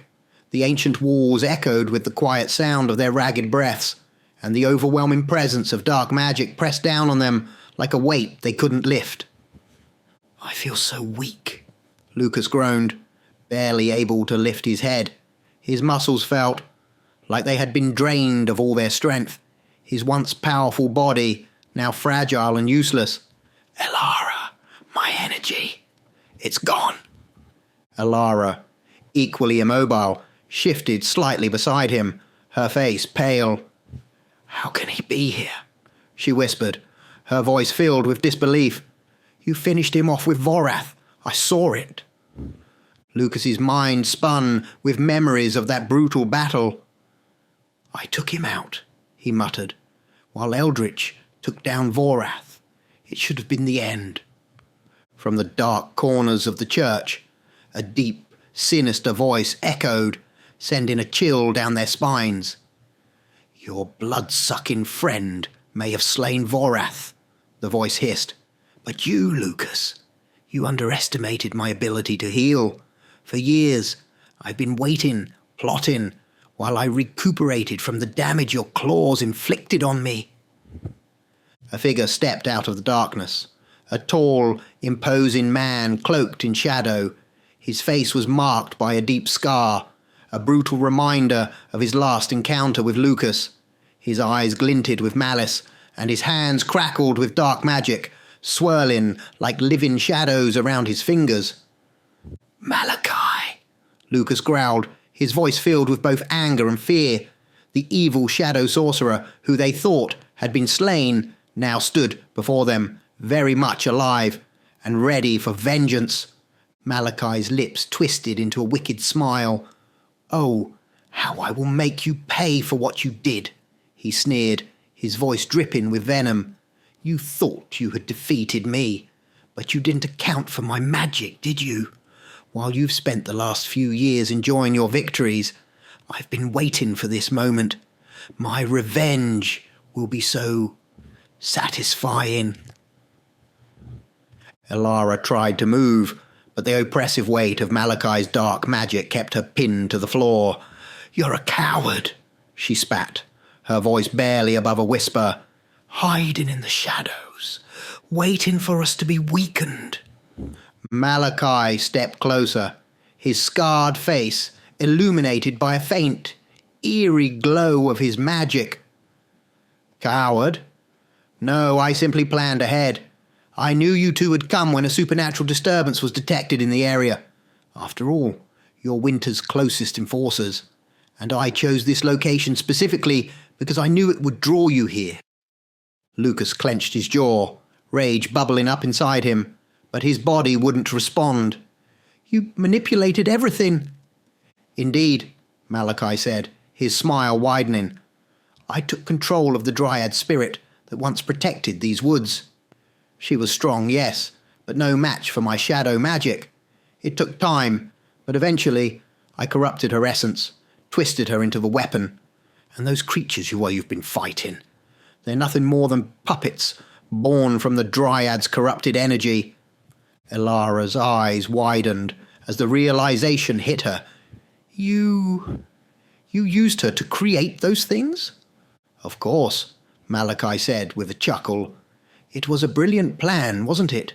The Dryad's power is formidable, but when bent to my will, it becomes a tool of destruction. And now, with my magic feeding off this land, there's nothing left to stop me. No vampires, no elementals, and certainly no werewolves." He looked down at them, his smile fading as his eyes darkened with malice. "I've waited so long for this day. The day I finally destroy the two of you and make you pay for the scars you left on my body." Lucas growled, his eyes burning with anger, but there was nothing he could do. His body refused to move, the weight of Malakai's magic holding him down like chains. Elara, too, was powerless, her body pinned by the same force. "No vampires or elementals to save you now," Malakai whispered, his voice like a cold wind. "It's just you and me, and the end of your pathetic lives." Malakai stood over Lucas and Elara, a dark grin curling his scarred lips. His hand reached to his belt, pulling out a jagged, ancient-looking dagger. The blade shimmered with an unnatural energy, radiating malice. Its surface was engraved with strange runes that glowed faintly in the dim light of the church. "This," Malakai began, holding the blade up so Lucas and Elara could see, "is no ordinary dagger. This is a cursed blade, known as the Werewolf Slayer. It has been imbued with ancient magic, designed to cause indescribable pain and suffering to Lycans before finally ending their miserable lives. Elara looked up at him, her face twisted in disgust despite the weakness in her body. "I'll give you an idea where you can put it," she muttered, her eyes filled with defiance. Malakai's smile faltered, replaced by a snarl.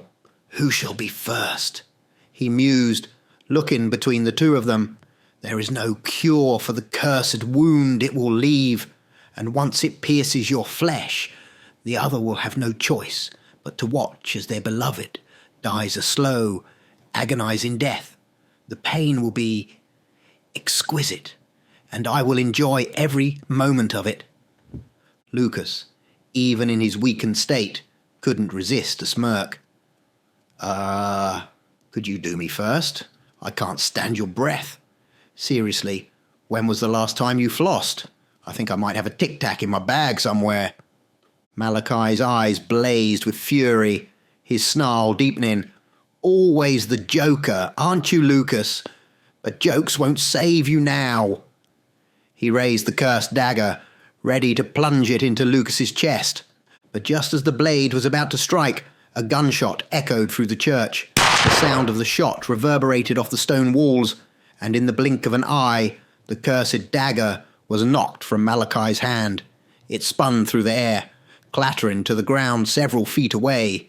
Malakai froze, his eyes wide in shock as he processed what had just happened. An impossible shot had hit the blade with perfect precision, saving Lucas in the nick of time. From the distance, hidden in the shadows of the trees outside the church, Elena smiled through her sniper scope. "Too easy," she whispered, her voice filled with confidence. She lowered the rifle slightly, glancing over at Captain Knox, who stood beside her. "Give me a harder target next time." Captain Knox smirked, keeping her eyes on the church. "Impressive as always, Commander." Malakai's snarl returned, deeper and more furious than before. "Friends of yours," he spat, his eyes narrowing dangerously. His entire body shimmered, turning into shadow as his form shifted into a dark, swirling mist. "I'll deal with them first," he hissed, his voice low and menacing. With a flicker, he vanished into the darkness, leaving Lucas and Elara lying on the cold stone floor, still weak and immobile. The church was once again filled with an oppressive silence, but the three soldiers knew what was coming next. Outside the church, Elena scanned the area through her scope, her senses sharp. "He's coming," she said, her voice steady but tense.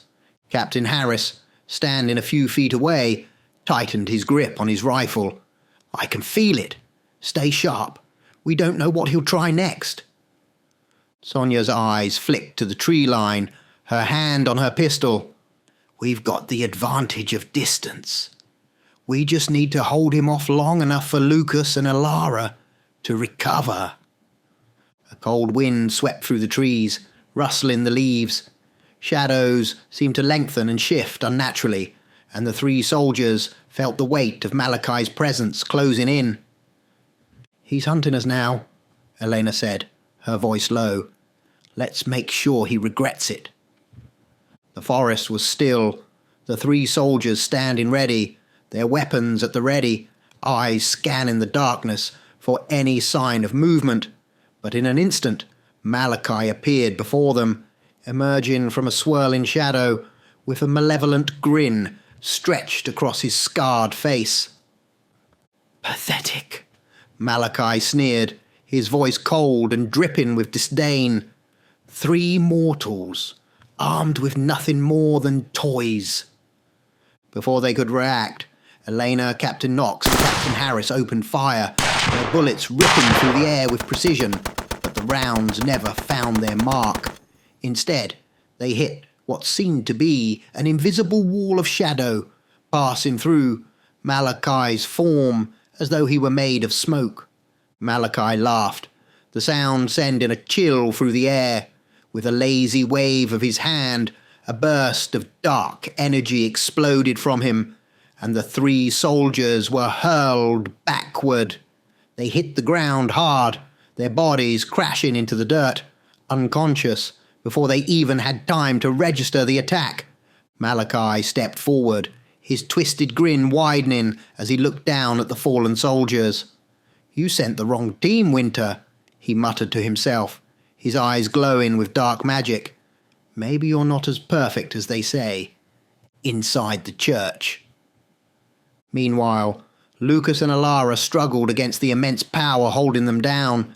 Their bodies ached, their muscles trembling as they tried to move, but the weight of Malakai's dark magic pinned them to the cold stone floor like anchors. "We can't move," Elara groaned, her voice filled with frustration and pain. "There must be a way," Lucas grunted, his body straining against the invisible force.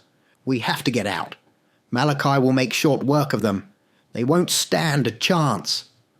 But even as they fought, the power that bound them refused to yield. Elena's vision. As the battle continued, Elena, still unconscious from Malakai's attack, found herself once again in the presence of Winter. It wasn't like the dreams she had before. This time, it felt more vivid, more real. The figure of Winter appeared before her, his presence overwhelming. His face remained obscured, but his aura was undeniable. The air around her buzzed with knowledge, as if entire tomes of wisdom were being poured into her mind in an instant. And then she knew. Elena's eyes snapped open, and the world came back into focus. She found herself lying on the ground, Malakai standing over her fallen friends, his back turned to her. Without a second thought, she grabbed her sniper rifle, her mind racing with the information she had been given. Without looking back, Elena took off running into the forest, leaving her friends behind. Malakai heard her footsteps retreating and let out a cruel laugh. "There's always one coward among them," he called after her, his voice echoing through the trees. "Run, little one. I will catch up with you soon enough, after I've finished with your friends." With a wave of his hand, Malakai conjured a swirling dark portal that opened in front of Captain Knox and Captain Harris. Their unconscious bodies were lifted from the ground as though they were mere puppets, and without hesitation, Malakai flung them into the portal. Inside the church, Lucas and Elara were still bound by the dark magic when Captain Knox and Captain Harris suddenly materialized in the church, their unconscious forms collapsing onto the cold floor next to them. "Knox! Harris!" Lucas shouted, his eyes widening in horror as he saw his friends' lifeless bodies. Elara's eyes filled with rage, but her body remained pinned by the invisible force. "We have to stop him," she growled, her voice filled with desperation. Malakai reappeared in the church, his form flickering in and out of the shadows like a ghost. His sinister grin returned as he slowly approached them. "Now," he said with a mocking tone, "where were we?" The air in the church grew colder, darker, as Malakai stood over Lucas and Elara, his twisted grin casting a shadow over them. His hands glowed with the energy of his dark magic, and the weight of the power he wielded was suffocating. Lucas and Elara lay immobilized, unable to summon the strength to move, let alone fight back. Malakai's cruel smile widened as he began to speak, his voice filled with sinister glee. "You never understood the extent of my power, did you?" he said, his voice low and menacing. "You thought that by scarring me, by defeating Vorath, you could end my reign, but you underestimated me. I've been planning this moment for years." Malakai raised his hand, and with a sharp gesture, the shadows in the church swirled and twisted. The oppressive darkness seemed to thicken as a vision began to form before Lucas and Elara, a window into the true source of Malakai's power, the Dryad's prison. Far from the church, deep within the forest, there lay a secret cove, ancient and hidden from the world. Inside, the Dryad spirit, once the guardian of the forest, was trapped, her ethereal body bound by thick, writhing vines. The once vibrant energy that flowed through her had been corrupted by Malakai's dark magic, and the vines that encased her pulsed with shadow, impenetrable to any force, no matter how powerful. The cove itself was a haunting sight. The natural beauty of the forest had been twisted into something dark and malevolent. The trees surrounding the cove were gnarled and withered, their branches clawing at the sky as if in agony. The ground was slick with decay, the life of the forest being drained into the Dryad's prison, feeding Malakai's endless thirst for power. The Dryad, a once beautiful and radiant being made of living vines and bark, now lay trapped within the cove, her form withered and weakened. The dark vines that held her glowed faintly, their energy pulsating as they drained her essence. Her eyes, once luminous with the life of the forest, were now dim, her strength fading with every moment.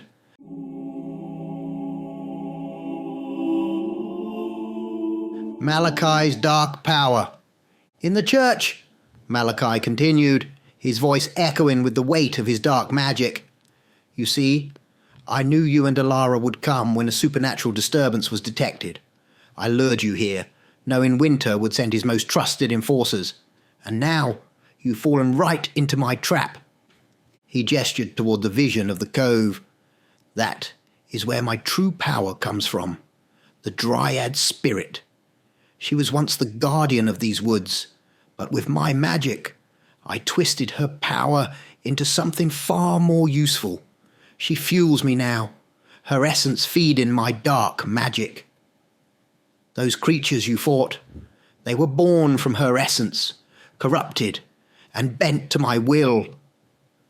Elara's eyes filled with rage as she saw the Dryad's torment, the way her ancient, sacred power had been perverted into a tool of destruction. You monster, she growled, her voice barely above a whisper, as the weight of Malakai's magic kept her pinned. Malakai knelt beside her, his voice dropping to a cruel whisper. Monster? No, Elara. I am a master of shadows, of power beyond your comprehension. I used the Dryad's connection to the forest, manipulated her very essence, to create the creatures that have brought you and your friends to your knees. Lucas, struggling to move even an inch, spat out through gritted teeth. You think this will end with us? Winter will come. He'll end you. Malakai stood, his laugh cold and bitter. Winter. He's too busy with his own battles. By the time he realizes what has happened here, it will be too late for all of you. He turned his gaze toward the vision of the cove, his eyes glinting with dark satisfaction. I bound the Dryad's power in that impenetrable prison. Not even the most powerful vampire or elemental could penetrate the dark magic that holds her. Malakai's hand crackled with dark energy, his power radiating through the church. And now, her strength is mine. The vines that hold her feed my magic, and as long as I have her, no one can challenge me, not even you. Elara's heart raced as she watched the Dryad suffering, the vines wrapped so tightly around her body, draining her life force to fuel Malakai's sorcery. The power that held the Dryad was ancient, unbreakable, and it was clear that Malakai had planned this trap meticulously. There's nothing you can do to stop this, Malakai sneered, stepping back toward Lucas and Elara. No one can break the spell that holds the Dryad. You will die here, and with your deaths, my vengeance will finally be complete. Lucas, breathing heavily, locked eyes with Malakai. This isn't just revenge. This is about power, isn't it? You were always obsessed with it. Malakai's smile faltered, his scarred face twisting in rage. Of course, it's about power, he spat. You and your friends humiliated me, left me for dead, but I survived, and now I will use that power to destroy you, just as I've always planned." He raised his hands, and the shadows around him thickened, pulsating with dark magic. The church seemed to groan under the weight of his power, the walls trembling as Malakai prepared to strike the final blow. "You see now?" Malakai said, his voice dripping with satisfaction. "There is no escape. You will die here, and no one can stop me."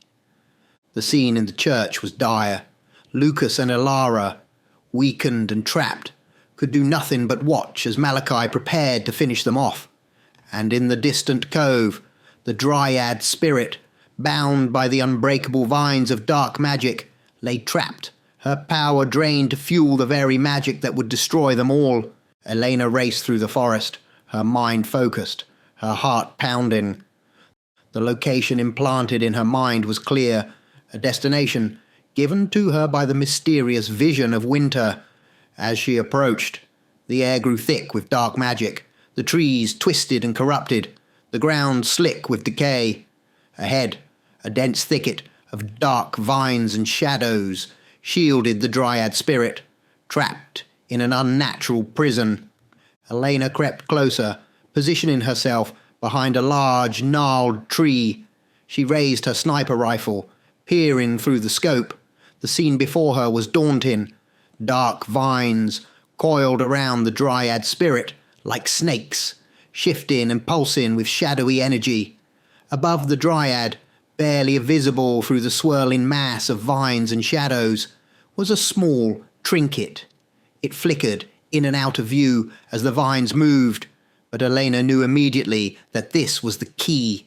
The trinket was what fueled the prison, keeping the Dryad trapped and Malakai's magic intact. "All right, Elena," she whispered to herself, adjusting her grip on the rifle. "You wanted a challenge shot. You got one." No, the shot was nearly impossible. The distance, the thick fog rolling through the forest, the wind, and the unpredictable movement of the vines and shadows, all of it made for a nightmare shot. But Elena's confidence never wavered. She took a steadying breath, her mind clear. "I may be terrible in relationships, and I'm probably not the best friend, but one thing I'm good at is killing." She smirked, locking her target. "And it's because I can fire this weapon and not miss." She adjusted her scope, calculating the trajectory, accounting for the wind, the movement of the vines, and the brief moments when the trinket would be exposed. She lowered herself to the ground, steadying the rifle on a rock to eliminate any shake. Her finger hovered over the trigger. For a moment, time seemed to stop. Elena's breathing slowed, and the world faded into silence. All that existed was her, the rifle, and the target. She pulled the trigger. The bullet hummed through the air, cutting through the fog and trees with deadly precision. It sliced between the shifting vines, through the smallest of openings, its path calculated to perfection, and in an instant the bullet struck the trinket dead center, shattering it into 1,000 pieces. The effect was immediate. The prison around the Dryad collapsed, the vines shriveling and disintegrating. The shadows that once protected the prison melted away, leaving the Dryad spirit free for the first time since Malakai had ensnared her. "In the church." Back in the church, Malakai stood over Lucas and Elara, ready to strike with the cursed blade. His face twisted into a sadistic grin as he raised the dagger, preparing for the fatal blow. But just as the blade was about to plunge into Lucas, Malakai froze, his eyes widening in horror. "No!" he screamed, his voice filled with rage. The moment the trinket shattered, Malakai's connection to the Dryad's power was severed. The dark magic that had bound Lucas, Elara, and the others began to dissipate. Lucas, sensing the shift, leaped to his feet, transforming into his werewolf form in a single fluid motion. Elara followed suit, her snarl reverberating through the church as she joined Lucas. The two Lycans, now ready for battle. Captain Knox and Captain Harris also stood up, ready to fight. Malakai, realizing the tables had turned, began to pulse with dark magic, his eyes burning with hatred. The cursed blade in his hand still radiated its malevolent energy, but even with his immense power, he knew the situation had changed. Elara growled, the message clear, even though she couldn't speak in wolf form. Retreat. Malakai was still too powerful with his magic and the cursed blade. They couldn't take him head on, not yet. Run! Malakai roared, his voice filled with fury. Run, and I will hunt you down, each of you. I am not done with... His words were cut short as vines began to grow from within the church. They snaked along the walls, creeping across the floor, wrapping around the pillars and beams. Malakai's eyes widened in shock as he turned to see the vines multiplying, growing at an impossible speed. No, Malakai whispered, his voice filled with disbelief. This cannot be. Outside the church, the ground trembled as the Dryad spirit, now free from Malakai's control, asserted her power over the forest once again. The creatures Malakai had once controlled rose from the ground, but they were no longer under his command. Instead, they were now bound to the will of the Dryad, and their eyes turned towards the church. The creatures, once monstrous and grotesque, now stood silently, awaiting the Dryad's command. Though the Dryad had once been a peaceful guardian of the forest, Malakai had tested her wrath, and now her anger was palpable. Malakai's expression twisted into one of panic as the vines within the church grew thicker, stronger, wrapping around him, pulling him towards the centre of the room. No! He screamed, his voice echoing off the stone walls. I will not be defeated. The vines continued to grow, covering every inch of the church, sealing the exits, blocking all light. Malakai was trapped, his dark magic pulsing wildly as he tried to fight back. But the more he struggled, the tighter the vines constricted, their strength fueled by the Dryad's fury. Outside, the creatures stood ready, surrounding the church, prepared to attack should Malakai manage to escape. But there would be no escape. The vines began to compress, the walls of the church groaning under the pressure. Malakai's screams filled the air, his once unstoppable power now reduced to desperation, as the very forces he had sought to control turned against him. Elena watched from a distance, her rifle still in hand. She could hear Malakai's screams, but she knew that it was over. The Dryad had taken back her power, and Malakai's reign of terror was about to come to a crushing end.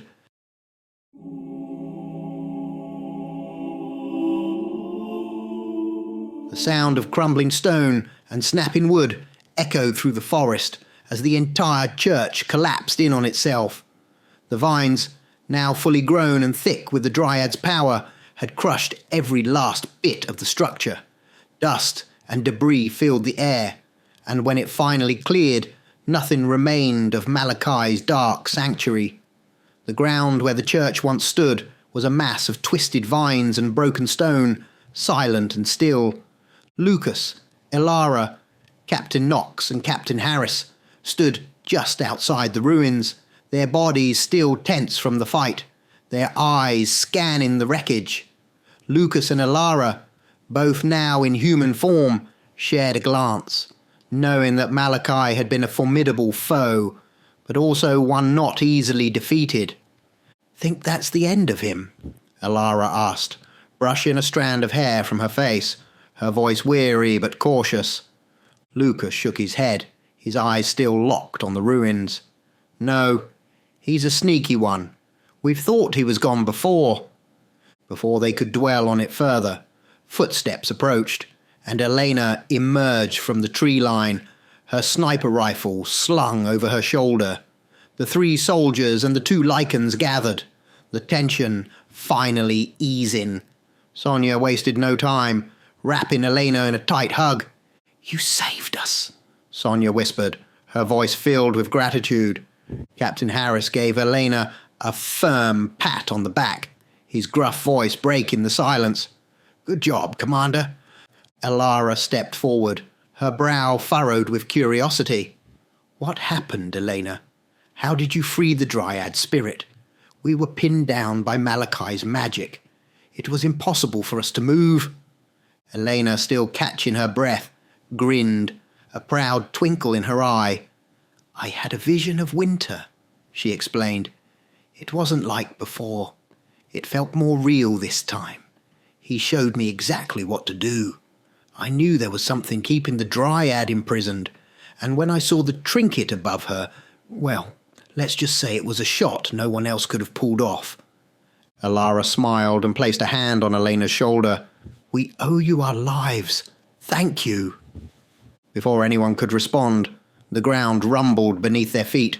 Lucas and Elara tensed, ready for another battle, but it wasn't a threat that emerged from the earth. Instead, it was the Dryad spirit herself. She rose from the ground in her true form, a towering figure made of vines, bark, and the pure energy of the forest. Her presence was overwhelming, yet peaceful. She did not speak, but the air around them filled with an unspoken gratitude, a sense of calm washing over the group. Elena smiled, feeling the spirit's thanks. "You're welcome," she whispered, though she knew the Dryad could hear her. A moment later, the spirit vanished, disappearing back into the forest she had once protected. As the spirit faded, the creatures that had once terrorized the group began to crumble. The dark magic that had animated them was gone, and the logs, branches, and trees that made up their bodies returned to the earth, lifeless and still. Captain Harris watched in disbelief as the last of the creatures dissolved into the forest. "So who the hell is this Malakai guy?" he asked, turning to Lucas with a raised eyebrow. Lucas sighed, folding his arms. "Malakai is a dark sorcerer. We battled some time ago. He's been obsessed with power for centuries. He tried to manipulate the supernatural forces of this world to conquer it, and he nearly succeeded. We managed to stop him before, with the help of another friend, just like today." Elena nodded, her gaze drifting back toward the ruins of the church. "And you think he'll come back?" Elara shrugged. "He always finds a way, but after today, he won't be coming back any time soon." Sonia shook her head with a wry smile. "Well, if he does, we'll be ready for him." Captain Harris smirked. "Let's hope next time he doesn't bring a cursed blade and an army of walking logs." The group shared a quiet moment of relief, standing in the peaceful forest, now free from the dark magic that had threatened them. The night was calm, the air filled with the familiar sounds of rustling leaves and distant wildlife. For now, at least, the battle was over. Elena smiled to herself, feeling the weight of the fight lifting from her shoulders.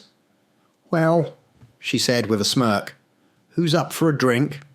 Lucas laughed, his voice finally lightening. "I think we've earned it."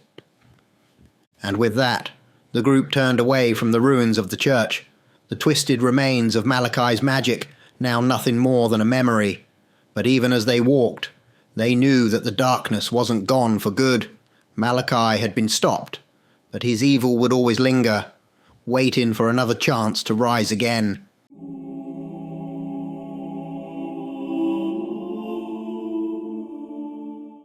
From a distant vantage point, Winter and Eldritch sat side by side, unseen by the friends below as they walked off into the peaceful forest, their victory over Malakai fresh, but not yet fully appreciated.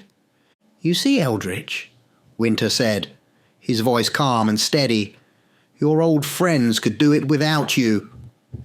Eldritch, the ancient vampire, with decaying flesh and sunken eyes, leaned back, observing the group in silence for a moment. His withered lips curled into a smile. "Yes," he said, his voice rasping. "And they didn't need an omnipotent man in a mask to stop a shadow sorcerer, did they?" Winter chuckled, his masked face unreadable as ever. The soft glow of the forest flickered across his chrome mask, reflect in the moonlight. True enough, Winter replied. But they've grown. Each of them is stronger than they know. Even Lucas and Elara, after all they've been through, still surprise me. Eldritch tilted his head slightly, his ancient eyes narrowing as he studied Winter.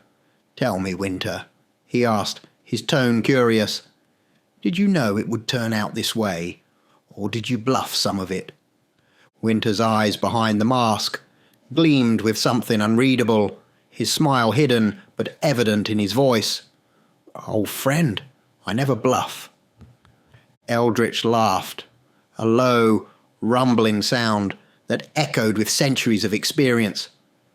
Of course you don't, he muttered. But there's one thing you haven't considered. Winter tilted his head slightly, intrigued. And what's that? You now owe Seranna a favour. At the mention of the vampire elder's name, Winter's shoulders relaxed, and his masked face lifted toward the sky. He laughed, a sound that was both genuine and knowing. Seranna, he repeated. She is an interesting one, isn't she? Eldritch nodded.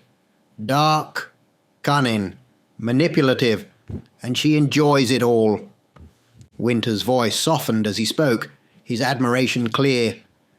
Yes, but she sees the same vision we do, Eldritch.